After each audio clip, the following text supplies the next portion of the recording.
রে, কাজ কাম ঠিক মতন করতেছিস তো? ও মালিক, সব কাজ কাম ঠিক মতো করতেছি। আনারুল, কাজ কাম ঠিক মতন করতেছস? ও মালিক, আপনার কাজ ঠিক মতো করবো না তো কার কাজ ঠিক মতো করবো কোন? ভালোতে পাকনা পাকনা কথা শিখছিস দেখি। ও মালিক, সবুজের সাথে থাকতে থাকতে পাকনা কথা শিখে গেছি। শিখবি তো। আচ্ছা সবুজ, এবার কোরবানি ঈদে তোর গ্রামের বাসা বেড়াইতে গেলি না কেন? মালিক, আঙ্গরনের টিয়া পয়সা দরকার, তাই এবার কোরবানিতে আমাদের গ্রামের বাসায় বেড়াতে যাই। আচ্ছা ঠিক আছে, তোদেরকে আমি 7 দিনের ছুটি দিলাম। আর শোন, আমি একটা গরু কোরবানি দিছি, তোদের জন্য কিছু গোস্ত রেখে দিছি। তোরা কাজ শেষে আমার বাসায় গিয়া কিছু গোস্ত আছে, ওগুলা নিয়ে তোদের গ্রামের বাসায় ফিরা যাই। মালিক, আঙ্গুর বুঝতে লাগবো না, আপনি কইছেন আমরা তাতেই সন্তুষ্ট। হেস বেড়া, কি কর সেগুলা? মানুষ ছুটি চাও পায় না, আর তোর বাসা যেতে কইতেছি তাও তোরা যাস না।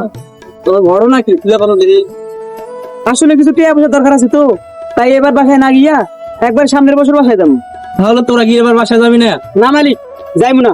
আর আপনারা এখান থেকে যান গা, আমাদের কাছে ডিস্টার্ব দিন না, আমাদের কাজগুলো তাড়াতাড়ি করা লাগবো না।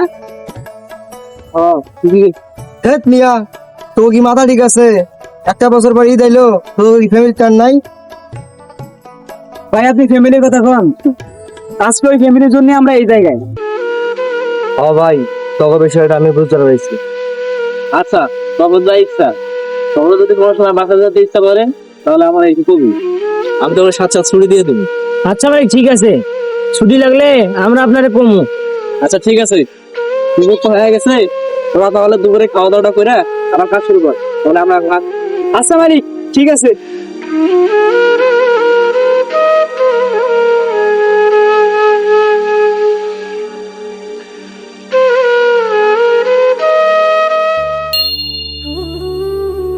কিরে, কিছু কি শব্দ শুনছা? হ্যাঁ, আরে হ, আমার মনে যা কয় তোর মনে কি তাই কর। আরে বেটা হ, চল দেখ।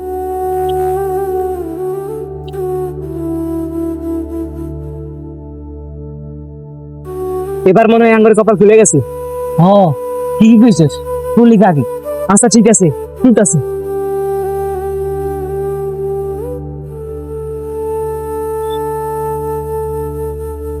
দিদি কি বাপ করতে? তুলে দেখি ভিতরে কি আছে। থাম, খাওয়া দাওয়া করে তারপরে ফুল। চল চল। এই পুরা নিয়ে যা।